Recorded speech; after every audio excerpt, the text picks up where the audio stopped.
warahmatullahi wabarakatuh. Waalaikumsalam warahmatullahi wabarakatuh. Innalhamdulillah nahmaduhu wa nasta'inuhu wa nastaghfiruh wa na'udzu billahi min shururi anfusina wa min sayyiati a'malina may yahdihillahu fala mudilla lahu wa may yudlil fala hadiya lahu. Asyhadu an la ilaha illallah wahdahu la syarika lahu wa asyhadu anna sayyidana Muhammadan abduhu wa rasuluhu la nabiyya ba'dahu. Allahumma shalli wa sallim wa barik ala sayyidina Muhammadin sallallahu alaihi wa sallam wa ba'du. Rabbi shrah li sadri wa yassir li amri wa hlul 'uqdatam min lisani yafqahu qawli. Qala Allah ta'ala a'udzu billahi minasyaitonir rajim. Bismillahirrahmanirrahim. Inna a'tainaka al-kautsar fasholli li rabbika wanhar inna syani'aka huwal abtar. Masyarul muslimin jamaah Masjid At-Taqwa yang dirahmati Allah Subhanahu wa taala. Puja dan puji syukur kita panjatkan kepada Allah Subhanahu wa taala atas segala limpahan nikmat serta karunia yang diberikan kepada kita. Shalawat serta salam semoga tercurah kepada kita baginda Nabi Muhammad sallallahu alaihi wasallam.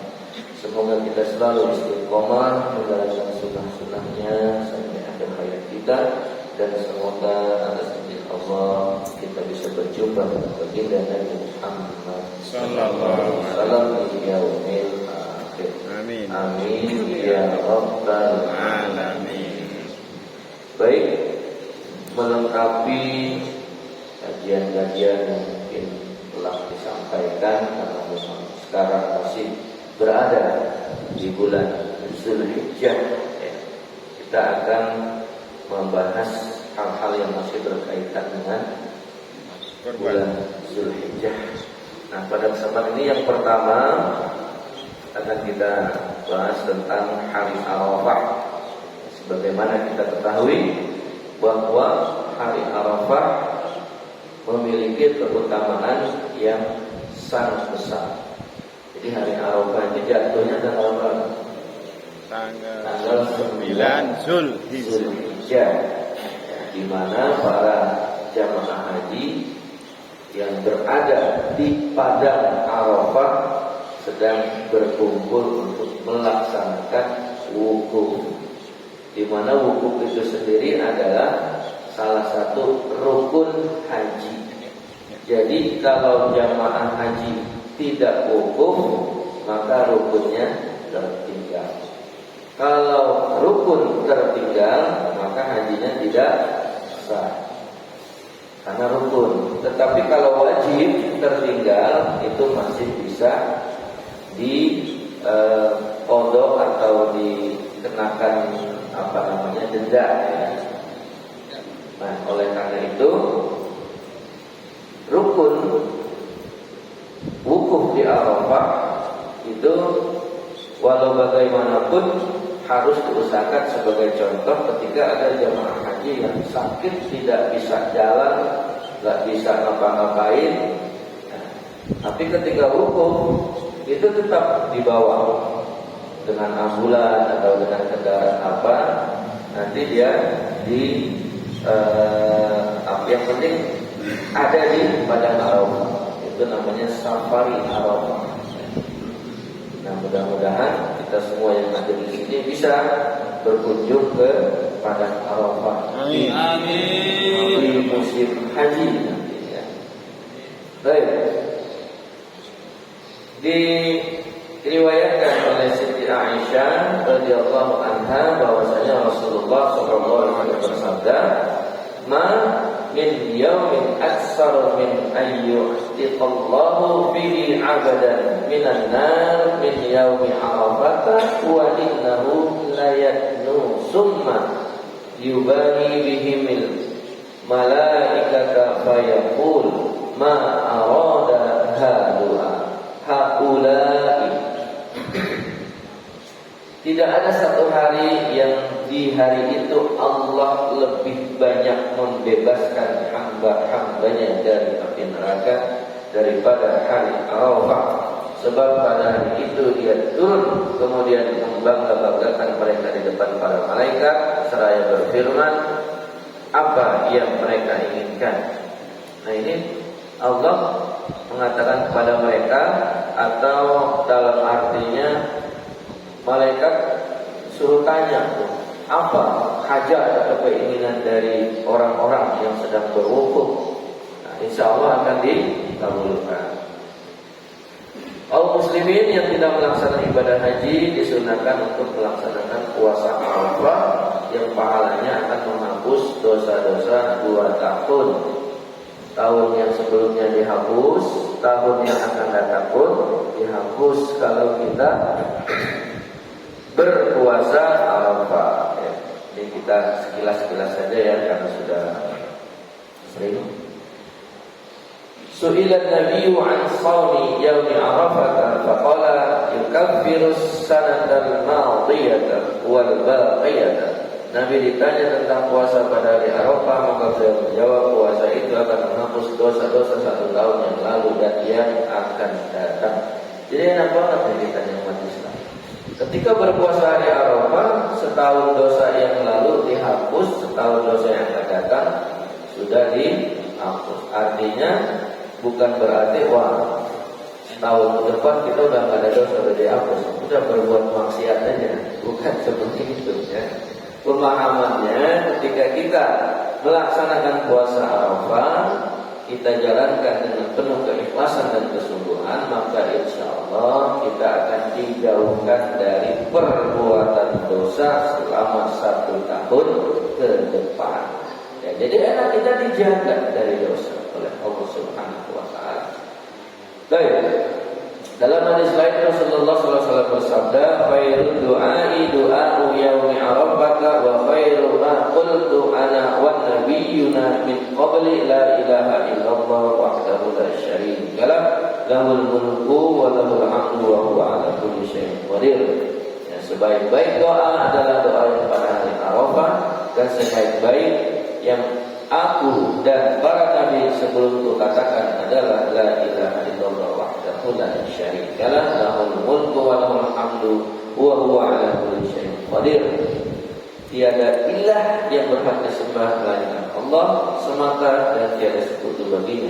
Miliknya lah segala kerajaan dan pujian, dan dialah Maha menguasai atas segala sesuatu. Ya, ini bentuk zikir yang sangat luar biasa, di mana kita sangat dianjurkan kalau dalam sehari kita membaca berapa kali. Makanya disunahkan itu kalau subuh itu 10 kali, maghrib 10 kali. Dan ketika kita membaca zikir ini, ya insya Allah kita akan dibebaskan oleh Allah dari api neraka. Karena ini zikir yang isinya adalah bentuk mentauhidkan Allah dan menjauhkan kita berbuat syirik kepada Allah Subhanahu wa taala. Baik. Selanjutnya adalah kita berbicara tentang udhiyah atau hewan sembelihan, karena sebentar lagi kita akan berkurban. Dengar-dengar udah 5 ekor ya sapinya. Kemudian nambah lagi 5 ekor plus sudah ada 1-2 orang. Kurang 3. 5 ekor kurang 3, 6 ekor kurang 3? 6 kurang 3. Mudah-mudahan bisa bertambah menjadi 6 ekor. Kalau 6 ekor kan dagingnya banyak, jadi dapatnya agak banyak. Baik. Dalam menyembelih hewan, seorang muslim harus memperhatikan syarat-syarat dan adab-adabnya, terlebih dalam penyembelihan hewan kurban. Nah, ini terutama panitia kurban nanti ya, yang biar kita ketahui hukum-hukumnya. Allah berfirman, "Wala ta'kulu mimma lam yuzkar ismullahi 'alaihi." Dan jangan kamu memakan dari apa atau daging yang ketika disembelih tidak disebut nama Allah. Nah ini, walaupun ada sebagian ulama yang mengatakan boleh pada saat menyembelih itu tidak menyebut nama Allah, tapi tetap menyembelihnya itu diniatkan karena Allah.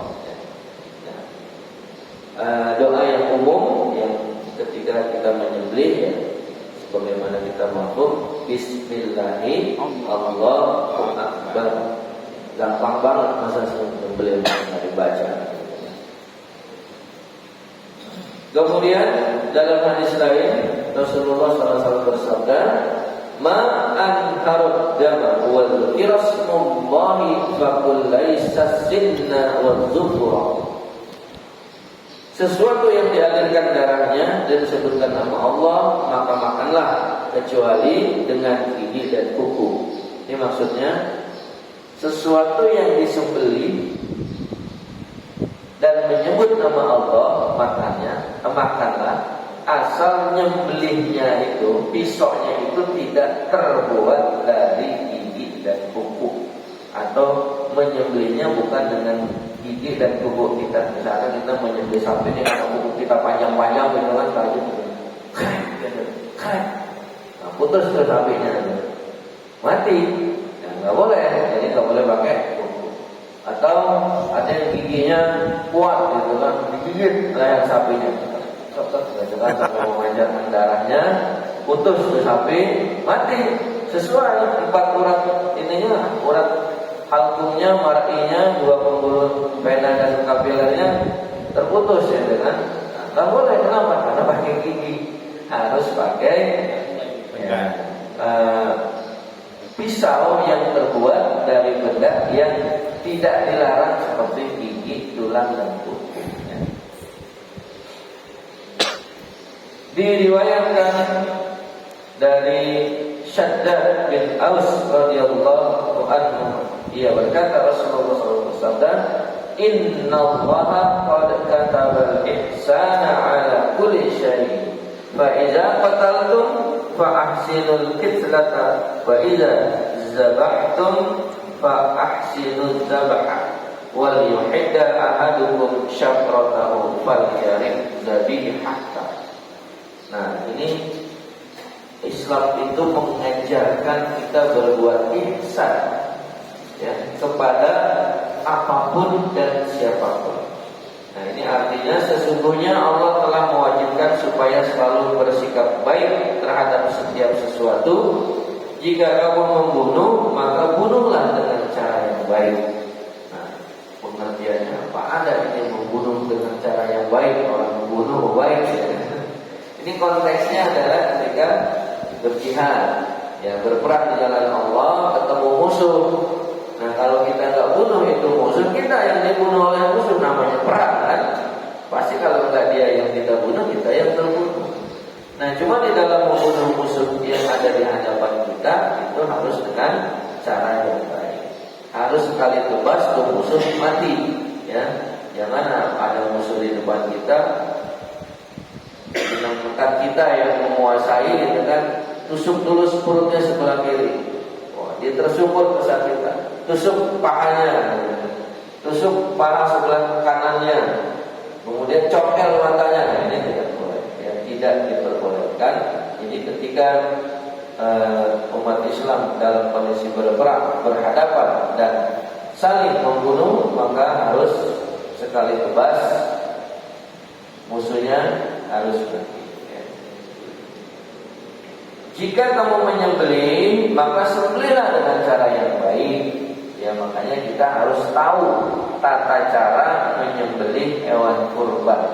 Jangan sampai, ya, kalau tadi malam tuh ada video saya tampilkan, ada tukang jagal motong, menggorok leher sapi gak putus-putus sampai 3 kali ganti pisau. Nah, itu tersiksa binatangnya. Artinya di situ si penjagal tersebut, ya, tidak berbuat baik, bahkan hukumnya haram.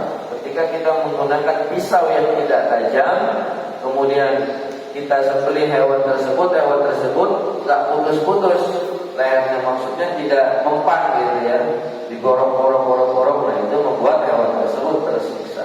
Nah, di sini agama Islam mengajarkan kepada hewan yang hendak kita sembelih saja kita diperintahkan untuk berbuat ihsan. Yang makanya di sini dikatakan, tajamkanlah pisaumu dan senangkanlah hewan sembelihanmu. Jadi hewan sembelihan ini diperintahkan agar kita membuatnya senang. Maksudnya gimana? Maksudnya dalam proses penyembelihan jangan sampai hewan itu merasakan penderitaan. Sebagai satu hasil penelitian bahwa hewan sembelihan kurban itu ketika disembelih didorong lehernya dan terputus tempat uratnya itu, ya kalau kita menyembelihnya dengan teknik yang benar, itu kan hanya 3 detik hewan itu terputus tempat urat yang wajib diputuskannya itu, dan si hewan tidak merasakan sakit sama sekali. Itu hasil penelitian. Yang teliti siapa? Profesor dari Jerman, bukan orang Muslim yang teliti, ya, tapi profesor dari Jerman. Dia melakukan satu penelitian penyembelihan hewan secara Islami. Ternyata dipasang alat detektor di kepala sapi itu tidak menunjukkan rasa sakit sama sekali ketika dilakukan penyembelihan dengan metode Islami. Ya, dalam arti di sini pisaunya yang sangat tajam.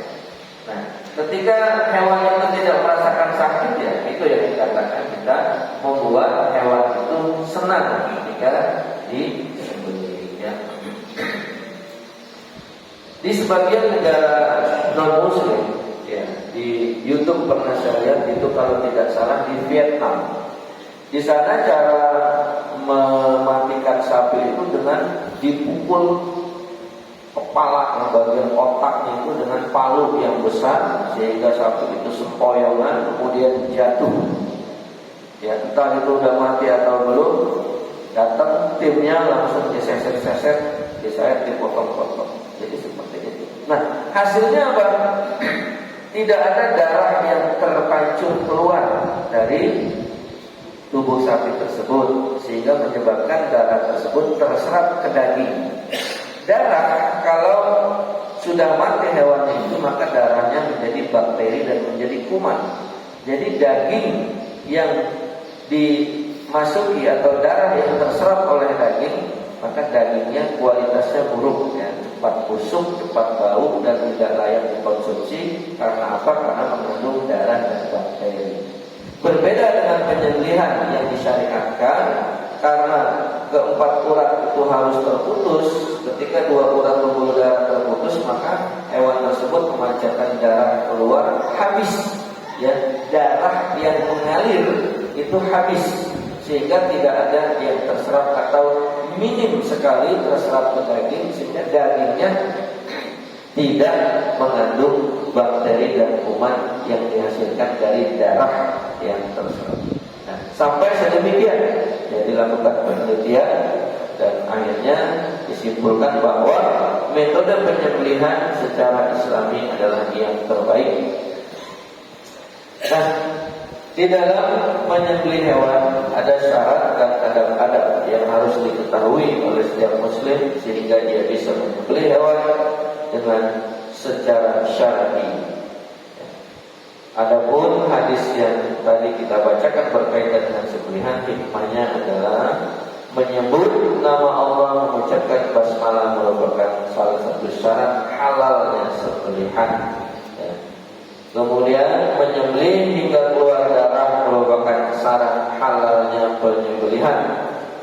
Perintah untuk menyembelih dengan cara yang baik dan membuat hewan merasa nyaman ketika disembelih. Nah, ini saya singgung sedikit tentang hukum kisos. Ya, kenapa di dalam ajaran Islam ketika diputuskan hukum kisos, ya, itu membalas nyawa seseorang yang dibunuh oleh pelaku, maka pelaku itu ketika diputuskan di hukum kisos atau dihukum mati di dalam agama Islam itu, ya metodenya itu dengan cara dipancung atau disembelih, digorong lehernya. Itu kan hasil penelitian yang dilakukan oleh sapi. Orang yang hanya dalam waktu 1-2 detik terputus urat, ya, pernapasan dan saluran makanannya sehingga darah terpancar dari lehernya itu, dia tidak merasakan sakit, ya, dan sudah tidak sadarkan dan dia langsung mati, ya, atau meninggal. Kelihatannya sadis, tapi kan ketika bicara di sini Bicaranya adalah yang dirasakan oleh tereksekusi tersebut, ya kan? Berbeda dengan eksekusi atau hukuman mati dengan ditembak misalkan. Itu dari hasil penelitian, sebelum dia meregang nyawa, dia merasakan sakit yang luar biasa, antara 15 menit sampai 10 menit. Jadi ketika terdakwa itu tervonis itu dihukum mati, ditembak jantungnya di dada kiri, itu dia merasakan kesakitan yang luar biasa. Ya, dia sempat merasakan kesakitan antara 15 menit sampai 20 menit. Nah, itu yang dikatakan menyiksa. Tapi ya karena terbatasnya pengetahuan manusia, justru yang dikatakan sadis tidak manusiawi adalah yang disembelih atau yang dipancung. Padahal untuk yang dieksekusi tersebut itulah yang paling nyaman, dia tidak merasakan apa. Apalagi ada dengan metode digantung, nah itu lebih parah lagi itu rasa sakitnya. Bahkan ada orang yang dihukum mati dengan cara digantung, kalau dibentak sampai puluhan menit nggak mati. Tapi dia merasakan kesakitan yang luar biasa. Apalagi yang disetrum. Saya pernah melihat eksekusi ya, terdakwa dengan cara disetrum. Itu sampai pojokan luar biasa terurut sampai selesai. Begitu dicek sama dokternya, dia mati. Akhirnya disetrum lagi. Nah, itu menyiksa. Islam tidak mengajarkan ya, hal seperti itu. Baik. Ya, kita bahas satu hadis lagi. Ya. Man qala la ilaha illallah wahdahu la syarika lahu lahul mulku wa lahul hamdu wa huwa ala kulli syai'in qadir fi yawmi mi'ata marratin kanat lahu adala ashri qabil wa kutibat lahu mi'atu hasanatin wa muhiyyat anhu mi'atu sayyi'atin wa kanat lahu hirzan min syaitani yawmahu zalika hatta yumsiya wa lam ya'ti ahadun bi afdala mimma ja'a bihi illa ahadun amila aksara min dzalik wa man qala subhanallah wa bihamdi fi yawmin mi'ata marratin khutat khatayahu walau kana misla zabadil bahr. Barang siapa yang mengucapkan la ilaha illallah wahdahu la syarika lahu lahul mulku wa lahul hamdu wa huwa ala kulli syai'in qadir, yang artinya tiada ilah yang berhak disembah selain Allah, dialah ilah yang maha esa, tidak ada sekutu baginya, dialah yang memiliki alam semesta dan segala puji hanya baginya. Allah adalah maha kuasa atas segala sesuatu. Dalam sehari 100 kali. Nah, ini di sini hadisnya mengucapkan kalimat tadi ya 100 kali dalam sehari, maka orang tersebut akan mendapat pahala sama seperti orang yang memerdekakan 100 orang budak. Masya Allah. Karena di kita sekarang tidak ada budak, kita mau mencari pahala besar. Salah satu pahala yang sangat besar adalah memerdekakan budak. Tapi enggak ada ya budak sekarang udah enggak ada. Noanya kayak barudak kita berbeda. Yang barudak budak dari imah teh bukan budak yang dimaksud ya, dalam konteks ini gitu. Maka ketika mengucapkan kalimat tersebut sehari 100 kali ya, mendapatkan pahala seperti memerdekakan 100 orang budak. Dicatat 100 kebaikan untuknya dan dihapus 100 keburukan untuknya. Pada hari itu ia akan terjaga dari godaan setan sampai sore hari, dan tidak ada orang lain yang melebihi pahalanya kecuali orang yang mengerjakan lebih banyak dari itu. Nah, yang mengalahkan pahala orang membaca kalimat la ilaha illallah wa la syarika lahu 100 kali adalah orang yang mengucapkan kalimat ini lebih dari 100. Barang siapa membaca subhanallah wa bihamdi 100 kali dalam sehari, maka dosanya akan dihapus meskipun sebanyak buih di lautan. Nah, jadi ketika di sini disebutkan dengan buih di lautan, berarti dosa-dosa kecil ya, bukan dosa besar. Kalau dosa besar kan disebut buih ya, disebut seperti gunung Uhud, itu dosa besar.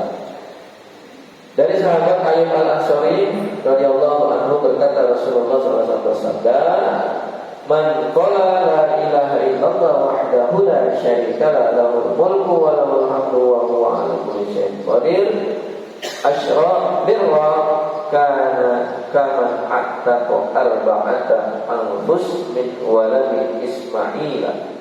Barang siapa yang mengucapkan la ilaha illallah wa la syarika lahul mulku wa lahul hamdu wa huwa 'ala kulli syai'in qadir, yang arti sebanyak 10 kali, maka baginya pahala sebagaimana memerdekakan 4 orang dari keturunan Ismail, ya Bani Ismail, ya berarti keturunan Nabi Ismail itu termasuk baginda Rasulullah SAW dan terus ya. Jadi artinya sangat utama ya, pahala memerdekakan budak dari Bani Ismail. Nah itu orang yang mengucapkan kalimat la ilaha illallah wa syarika ini setara ya dengan pahalanya membebaskan budak dari Bani Ismail. Kemudian hadis lain, li'an aqula subhanallah walhamdulillah wa la ilaha illallah wallahu akbar ahabbu ilayya mimma tala'at alaihi syams. Sesungguhnya aku membaca doa subhanallah walhamdulillah wa la ilaha illallah wallahu akbar adalah lebih aku cintai dari segala sesuatu yang terkena oleh sinar matahari. Jadi begitu utama zikir yang mentauhidkan Allah Subhanahu wa taala, itu sangat utama. Baik. Adapun faedah atau kesimpulan dari membacakan zikir-zikir tersebut, yang pertama ya dikatakan barang siapa mengucapkan kalimat tadi la ilaha illallah wa la syarikalah, ya dialah Rabb yang Maha, tidak ada sekutu baginya, dia yang memiliki alam semesta Allah, adalah Maha Kuasa dalam sebanyak 100 kali dalam sehari, maka pahalanya seperti membebaskan 10 orang budak. Dituliskan 100 kebaikan bagi yang mengucapkan dan dihapuskan darinya 100 keburukan. Dengan zikir tahlil dapat terjaga dari setan.